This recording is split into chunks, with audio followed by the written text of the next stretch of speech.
Assalamualaikum warahmatullahi wabarakatuh. Puji syukur kita panjatkan kehadirat Tuhan Yang Maha Esa karena telah memberikan kesehatan kepada kita semua.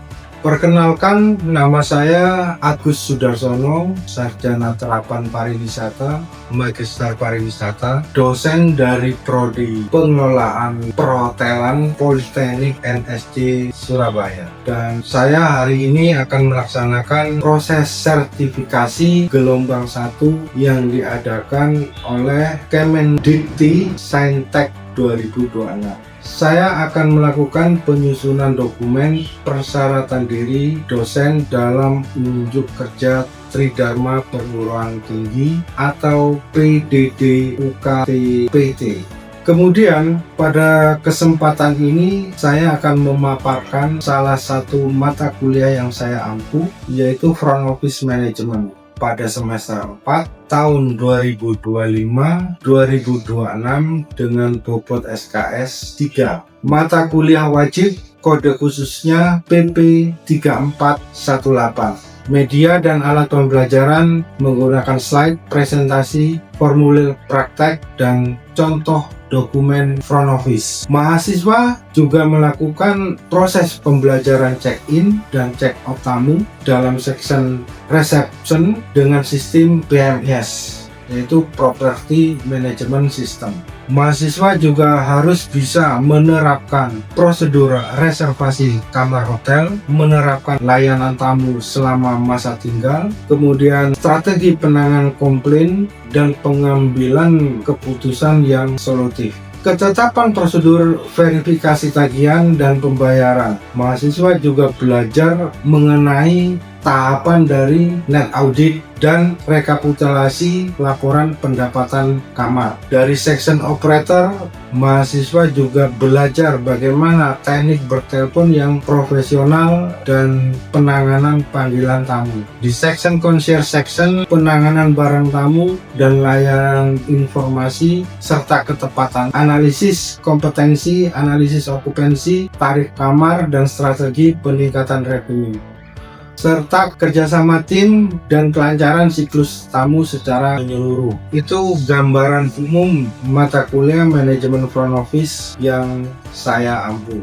Deskripsi singkat mata kuliah front office yang saya ampuh adalah mata kuliah ini membahas konsep, prosedur, dan praktek pengelolaan operasional Departemen Front Office di hotel, mencakup struktur organisasi, sistem reservasi, prosedur check-in dan prosedur check-out, penanganan layanan dan keluhan tamu, net audit, layanan telepon dan concierge, kemudian penggunaan Property Management System atau PMS, hingga strategi yield management. Perkuliahan ini dirancang dengan pendekatan outcome based education yang menekankan pada capaian kompetensi mahasiswa secara terukur melalui kombinasi ceramah, diskusi, studi kasus, role play, dan praktek simulasi operasional front office. Metode pembelajaran yang saya laksanakan bersifat aktif, partisipatif, berbasis dunia kerja. Ceramah dan partisipatif berguna untuk menambah wawasan mahasiswa. Yang kedua, diskusi kelompok, yaitu kolaborasi untuk mencari solusi nyata dari dunia kerja yang ada sekarang. Yang ketiga, project based learning mahasiswa. Mahasiswa menyusun project dari pembelajaran yang dipelajari. Capaian pembelajaran yang dibebankan pada mata kuliah ini adalah: 1. Menerapkan pemikiran logis, kritis, sistematis, dan inovatif dalam pengelolaan operasional divisi room division, khususnya front office, sesuai dengan standar industri perhotelan. Capaian pembelajaran yang kedua, mengambil keputusan secara tepat dalam konteks penyelesaian masalah operasional front office berdasarkan hasil analisis data dan informasi tamu. Yang ketiga, konsep teoritis manajemen operasional hotel, khususnya fungsi, prosedur, dan sistem kerja Departemen Front Office, itu dapat dikuasai secara baik. Untuk modul media pembelajaran, modul RPS dapat diunduh dari elearning.nsc.ac.id/lentera. PowerPoint, studi kasus, artikel ilmiah, kemudian video pembelajaran dapat berbentuk micro teaching atau kuliah hybrid melalui Zoom. Komponen dan bobot penilaian dalam mata kuliah front office terdiri dari 1. Kehadiran dan partisipasi 10%, tugas terstruktur atau praktek mingguan 25%, prestasi dan simulasi kelompok 20%, ujian tengah semester 20%, ujian akhir semester 25%. Total adalah 100%. Penilaian dilaksanakan secara objektif berdasarkan indikator yang jelas seperti penguasaan materi dan praktek, serta partisipatif yang aktif dari mahasiswa tersebut. Saya menggunakan rubrik yang jelas dan terukur, dan hasil akhir dari pembelajaran saya sampaikan kepada mahasiswa sebagai umpan balik untuk meningkatkan pembelajaran yang sudah berlangsung. Kita simak video pembelajarannya. Oke, selamat siang rekan mahasiswa. Siang, Pak. Hari ini kita lanjutkan materi yang kemarin. Kemarin adalah personal front office ya, mulai dari reception, concierge, kemudian reservasi ya. Dari materi yang kemarin, apakah ada pertanyaan atau hal yang belum jelas secara keseluruhan? Silakan ditanyakan kalau ada. Saya, Pak. Ya. Ada tidak indikator untuk mengukur, untuk mengetahui kinerja FO yang efisien? Oke, pertanyaan dari Mbak Risti tentang kinerja yang efisien di front office. Biasanya disebut dengan KPI ya, Key Performance Indicator ya. Jadi ada beberapa indikator, ada 7 indikator sebenarnya bisa digunakan untuk mengetahui apakah front office secara manajemen itu bekerja efisien atau tidak. Itu bisa dilihat dan dipresentasikan dengan angka-angka sebenarnya ya, kalau ditelisik secara mendalam. KPI yang pertama adalah check-in. Check-in itu prosesnya tidak boleh melebihi dari 5 menit. Bagusnya itu kurang dari 5 menit. Dari ketika greeting sampai proses berikannya kunci kamar itu tidak boleh lebih dari 5 menit.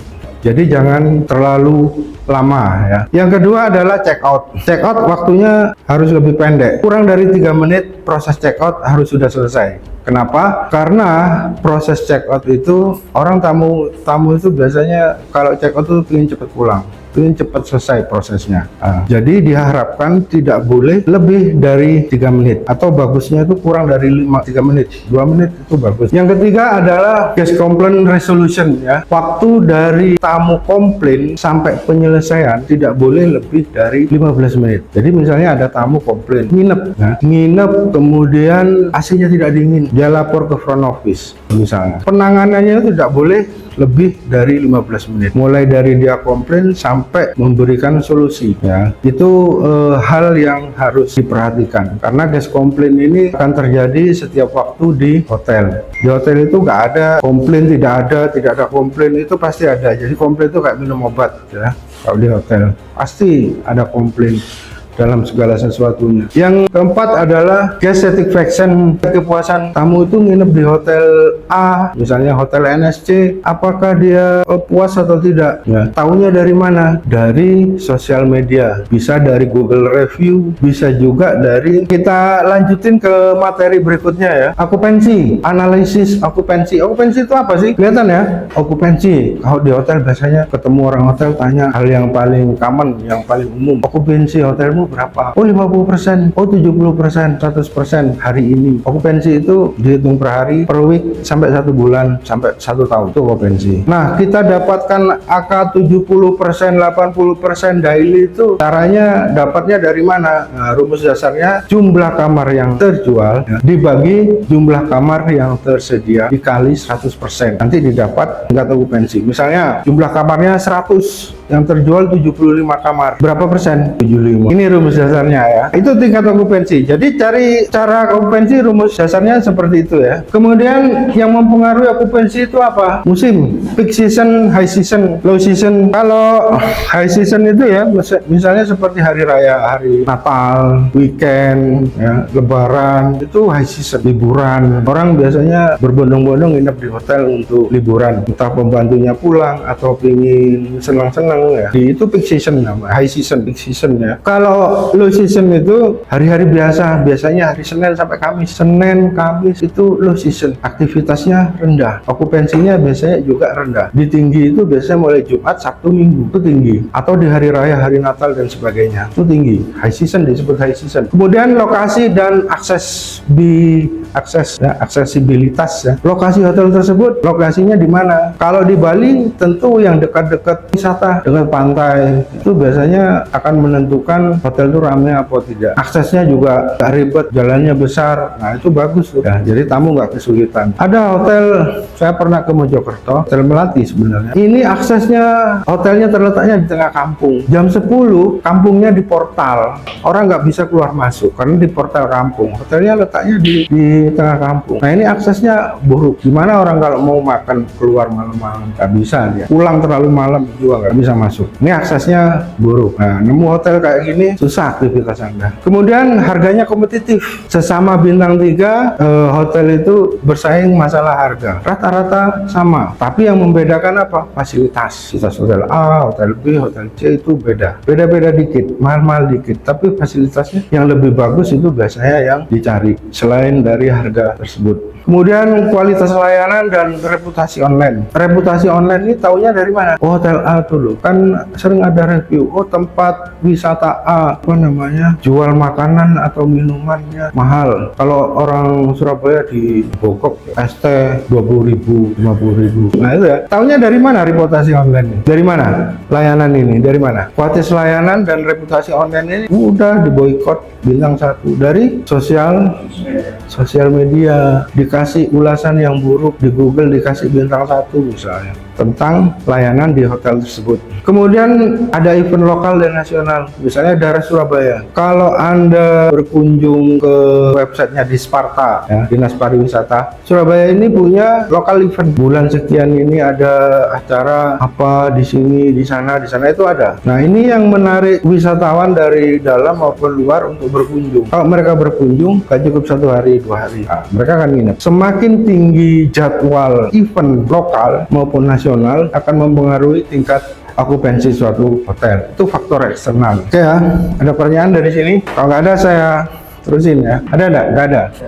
Lah, cara menganalisanya bagaimana? Membandingkan okupansi harian, mingguan, bulanan sampai 1 tahun ke depan. Itu cara yang pertama. Okupansi hari ini 60%. Kenapa? Oh, karena dia low season hari Senin sampai Kamis. Tapi hari Sabtu, Minggu tinggi. Ya, kita nanti ambil rata-ratanya. Kemudian analisis tren segmen tamu ya. Lagi suka apa sih tamu sekarang? Musimnya anak-anak sekolah liburan, apa namanya, rekreasi, pasti rombongan. Nah, musim anaknya anak-anak SMA, apa namanya, punya jadwal di akhir tahun yang kelas 3 pergi liburan, kan mesti seperti itu. Nah, ini bisa jemput bola ya. Oh, nginep di sini aja 3 bus 4 bus ya, 50-60 kamar ya. Ini akan bikin apa namanya, analisa okupansi itu bisa diketahui bahwa di akhir misalnya bulan apa anak-anak SMK itu wisata biasanya di kelas 3 akhir semester berapa, yang semester 2 ya biasanya. Nah, ini bisa jemput bola ya. Kemudian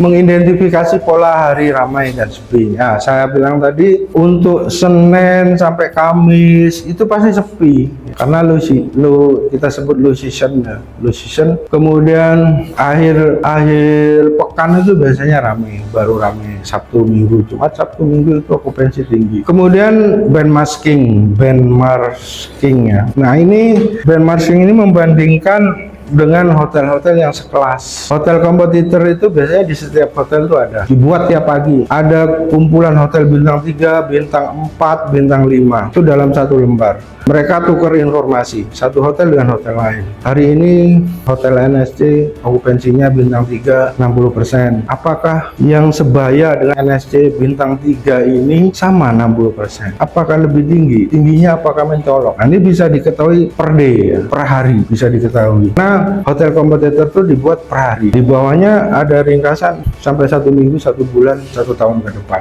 1 minggu yang lalu sampai 1 tahun yang lalu. Base datanya. Nah, misalnya mencolok NSC ini bintang 3 okupansinya 100%, sedangkan yang lain 30%. Ini jadi pertanyaan, kenapa NSC okupansinya tinggi sedangkan yang lain cuma 40%? Biasanya mereka akan datang ke sini untuk monitoring, melihat apakah masalah. Nggak masalah, dilihat ada apa sih di NSC kok okupansinya tinggi terus hari Senin, Selasa, Rabu, ini tinggi terus 1 minggu. Oh, rupanya mereka punya event yang sangat menarik. Mereka akan copy adaptasi di hotelnya, akan bawa pulang informasi ini. Itu nggak masalah, itu biasa ya, tim marketingnya akan dikirim itu ya.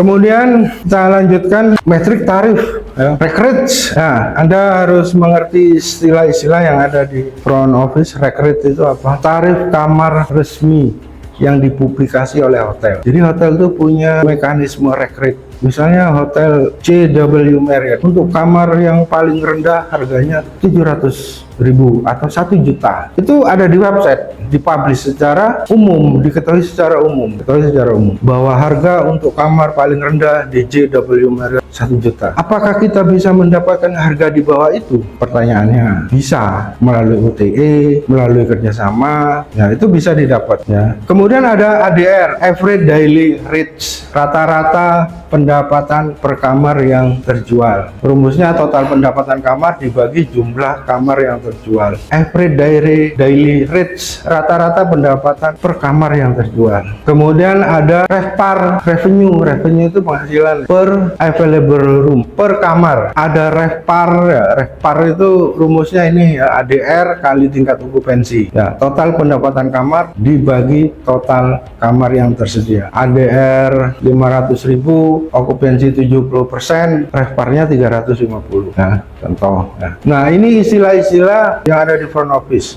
Kalau Anda sebagai seorang manajer front office, ya, Anda akan harus bisa membuat RevPAR ini. Ya, Anda bisa menghitung ADR, menghitung RevPAR ya dalam 1 bulan ke depan. Rumus dasarnya ini. Ya. Tapi kalau Anda hanya seorang reception, front desk agent, itu Anda tidak diwajibkan untuk berhitung seperti ini. Kemudian kita terusin ya, kita netepin tarif selain kita lihat dari luar ya, kita lihat dari luar, maksudnya brand masking, kita lihat dari luar kompetitor kita. Ada juga strategi cara kita menetapkan tarif ya. Yang pertama fixed price ya. Fixed pricing ini tetap, harganya nggak dirubah-rubah, mau high season mau low season harganya tetap. Jadi yang paling mudah pakai fixed rate seperti ini ya, paling mudah, paling gampang. Tapi apa kelemahannya? Dia nggak fleksibel. Bagaimana kalau okupansi tinggi, permintaan tinggi, ya kan? Kenapa kita harus jual dengan harga yang sama? Kita bisa jual dengan harga yang tinggi. Fixed rate jarang digunakan oleh hotel ya, kecuali dia hotel-hotel lama, kecil. Tapi yang digunakan di hotel-hotel besar adalah dynamic price, harga yang dinamis, mengikuti pasar, mengikuti tren ya. Berubah dia terus berdasarkan permintaan, musim, kompetitor secara real time ya. Dalam persaingan pasti akan terus berubah ya. Yang dibutuhkan adalah dynamic pricing ini yang dibutuhkan ya. Jadi hari ini waktunya high season, mau Natalan, tahun baru, naik biasanya harga kamar, naik. Kemudian yang ketiga ada segmented pricing ya. Tarif berbeda untuk segmen berbeda. Untuk corporate, government, kemudian OTA itu pasti harganya beda. Kita dapat kontrak itu negosiasi harga dengan corporate ya, misalnya dengan Garuda, kan biasanya ada hotel yang terima karyawannya Garuda Garuda yang ketika mereka terbang harus nginep di suatu kota, itu dapat pricing yang berbeda dari harga resmi. Kita negosiasi kontrak dengan mereka, jadi harganya bisa lebih murah. Dengan OTA juga bisa lebih murah. Kalau Anda lihat di Pagoda, di online itu masing-masing hotel itu harganya pasti murah, benar nggak? Nah, itu yang akan membedakan segmented pricing ya. Yang mahal itu yang mana? Kita dapat harga mahal. Walk in ini mahal pasti. Bagus nginep di hotel JW Marriott, langsung dia datang ke sana. Dia dapat harga itu yang publish, yang sudah diumumkan oleh JW Marriott. Paling rendah berapa? 1 juta. Itu yang Anda akan bayar. Tapi kalau Anda melalui OTA, kemungkinan di bawahnya itu bisa 800, 900 ya. Beda. Kemudian length of stay pricing. Diskon untuk tamu yang nginep lebih lama. Ada tamu yang nginep lama? Ada. Sampai 1 bulan, 2 bulan ada. Biasanya tamu-tamu yang ditugaskan oleh perusahaan besar, dia bertugas di Surabaya dalam jangka waktu menengah, 1 bulan, bisa 2 bulan. Dia akan nginep. Itu dikasih treatment khususnya. Length of stay pricing. Kasih diskon di fasilitasnya ditambahin. Ada yang seperti itu? Ada. Oke, sampai sini ada pertanyaan? Ada. Saya terusin ya. Mau meningkatkan okupansi itu gimana? Meningkatkan ADR. Tarif rata-ratanya ditingkatkan. Tarif rata-rata itu apa? JW Marriott punya berbagai jenis kamar. Harganya tentu beda-beda. Yang mahal itu suite biasanya sampai 5 juta, 10 juta. Ada yang 1 juta, 2 juta. Tapi ADR itu apa? Tarif rata-rata. Tarif rata-ratanya itu misalnya diketahui kira 700.000. Ini harus ditingkatkan tarif rata-ratanya menjadi 900.000. Artinya apa? Ada perubahan dari harga kamar secara terpisah sehingga ADR-nya bisa naik. Gimana caranya meningkatkan ADR ini? Harus eksis di OTA ya. Kalau lagi kamar sepi, buka kerannya di mana? Di OTA. Kamarnya itu harus bisa terjual. Kenapa harus bisa terjual kamar tersebut? Kamar mau dipakai tidak dipakai, biayanya itu tetap. Dia harus bayar karyawan, bayar servis, bayar air, bayar listrik. Itu tetap harus dia keluarkan biaya. Kalau kamar itu mau nganggur, mau enggak pun, itu tetap keluar duit perusahaan. Hotel harus tetap keluar duit. Repotnya di situ. Makanya dia kalau tamunya sepi, bagaimanapun caranya kamar itu harus terjual untuk bayarin karyawan, gaji karyawan, bayar listrik. Nggak boleh nunggak kan bayar listrik, bayar air juga nggak boleh. Nah ya, meningkatkan okupansinya ya. Aktif di OTA. Yang kedua, memperkuat website sendiri. Hotel itu punya website untuk reservasi supaya jumlah komisi dari OTA ini berkurang. Websitenya harus dioptimize ya, supaya tidak terlalu tergantung pada OTA. Websitenya sendiri ini harus dioptimize. Kalau di OTA itu benar bisa cepat dapat konsumen, tapi hotel juga harus bayar komisi. Masing-masing OTA itu punya besaran komisi yang beda-beda ya. Kalau kita punya website sendiri dan bagus untuk reservasi, check-in, itu akan mengurangi ketergantungan ke OTA. Itu untuk meningkatkan okupansi ya. Kemudian upselling, cross-selling. Upselling itu apa? Menjual ke harga yang lebih tinggi ya. Misalnya tamu bagus tamu itu mau ke kamar standar, oleh bagus dia dikasih informasi, dibujuk supaya naik ke deluxe dengan berbagai macam fasilitas. Artinya apa? Jiwa selling dari seorang front desk agent itu harus tinggi. Dia bisa menjual barang dengan meningkatkan value dari nilainya. Orang mau nginep di deluxe sama bagus ditingkatkan ke suite. Orang yang mau nginep ke suite ditingkatkan ke presiden suite. Ini penjual yang baik, seperti itu. Upselling. Kemudian cross selling. Ya. Cross selling ini apa? Menjual dengan fasilitas, menjual kamar dengan fasilitas hotel yang lain. Ya. Misalnya apa? Misalnya jual kamar dicombine dengan ada dinner. Biasanya kalau jual kamar itu gandengannya adalah breakfast ini plus dinner, tapi harganya naik sedikit jadi 400 jadi 500. Nah ini cross selling. Dibuat kalau tahun baru Olenyum, tahun baru ada perayaan tahun baru, kamarnya jual kamar paketan dengan tahun baru, di situ ada hadiah dan sebagainya. Kamar 400 bisa dijual dengan 2-3 juta, free bar, free segala macam. Nah itu cross selling. Jadi menjual kamar plus fasilitas yang lain. Bisa terjadi di event lebaran, di event Natal, di event tahun baru. Cross selling bisa dilakukan ya. Kemudian revenue dari non kamar. Revenue dari non kamar ini apa ya? ada parking, ada F&B, ada banket, ada mais ya, bukan mus ya, kok mus tikus, mais. Ada yang tahu? Pernah dengar mais? Hotel mais. Jadi kalau dulu itu hotel banket ya, ada banketnya. Kalau sekarang itu ditingkatkan jadi mais. Meeting, I-nya insentif, C-nya apa? Convention, T-nya exhibition, mais. Nah, konsep mais ini, tapi kalau di Surabaya belum ada hotel yang hotel mais ya, tapi kalau di Bali juga ada. Makanya konvensi-konvensi besar tingkat kepala negara itu banyak diadakan di Bali, karena hotel-hotel di Bali sudah punya kemampuan hotelnya sebagai hotel mais. Itu berbeda dengan banket, dia lebih besar ya, jadi mencakup tadi itu meeting, insentif. Jadi kegiatan meeting, insentif, convention ya, exhibition itu dicakup di mes. Kalau banket dia lebih simpel ya. Kemudian pengelolaan biaya, untuk meningkatkan revenue juga harus ada pengelolaan biaya, cost management. Hemat ya, ini judulnya. Kalau disederhanakan hemat. Kamar-kamar yang tidak dipakai, lampu-lampu jangan nyala, AC dan sebagainya, penggunaan harus sesuai ya, jangan dinyalain kalau enggak. Saving cost di operasional. Nah, supaya apa? Supaya revenue hotel itu meningkat. Oke, ada pertanyaan? Ini ya, saya ada kasus, nanti didiskusikan.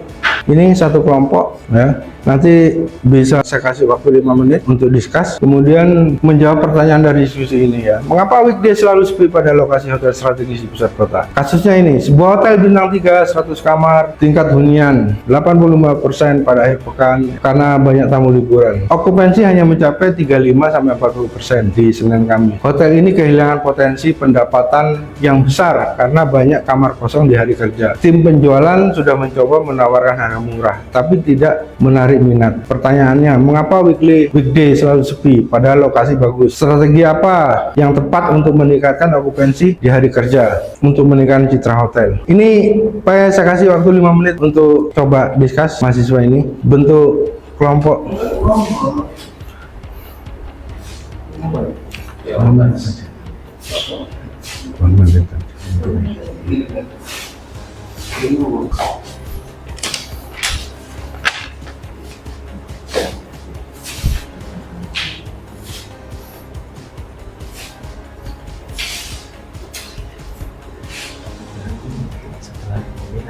Akan ada yang menjawab. Ya. Kapan?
Saya Pak. Ya. Untuk yang kasus pertama, target segmentasi bisnis. Jalin kerjasama dengan perusahaan-perusahaan di sekitar kota untuk corporate trade khusus di hari Senin sampai Kamis. Yang tawarkan paket meeting room plus lunch plus coffee break agar perusahaan mengadakan rapat atau workshop di hotel lalu menginap. Untuk yang bundling dengan wisata lokal, staycation weekday. Buat paket weekday escape dengan harga 30% lebih murah daripada akhir pekan. Tetapi termasuk dinner dan spa gratis. Ini menarik pasangan atau digital nomad yang bekerja remote. Untuk yang flash sale and last minute deal, kirimkan email blast ke database pelanggan setiap hari Senin pagi dan dengan penawaran flash sale. Hanya berlaku hari ini sampai Selasa dengan diskon 25%. Untuk kerjasama dengan yang OTA online travel agent, naikkan commission. Sementara untuk OTA pada hari ini weekday agar kamar hotel lebih muncul di halaman depan aplikasi, misal Agoda, Traveloka, Tiket.com. Untuk yang event corporate atau grup, tawarkan paket tim bundling atau outing perusahaan dengan harga spesial untuk hari Selasa sampai Kamis. Oke, yang disampaikan tadi dari hasil diskusi yang disampaikan oleh Mbak Risti sudah bagus ya jawabannya ya. Tepuk tangan dong. Jadi okupansi yang anjlok tadi ada beberapa solusi yang disampaikan itu sudah sangat bagus atau sangat baik ya. Kemudian ini akhir dari session kita ya. Untuk hari ini kita selesaikan materi ini dengan baik. Terima kasih. Wassalamualaikum warahmatullahi wabarakatuh. Waalaikumsalam. Sekian pembelajaran Front Office Manajemen Perhotelan dalam program studi pengelolaan perhotelan Politeknik NSD Surabaya. Video ini digunakan sebagai syarat penyusunan dokumen pernyataan unjuk diri Tridharma Pendidikan. Semoga jadi pertimbangan yang baik dalam pengajuan sertifikasi gelombang 1 2026. Terima kasih.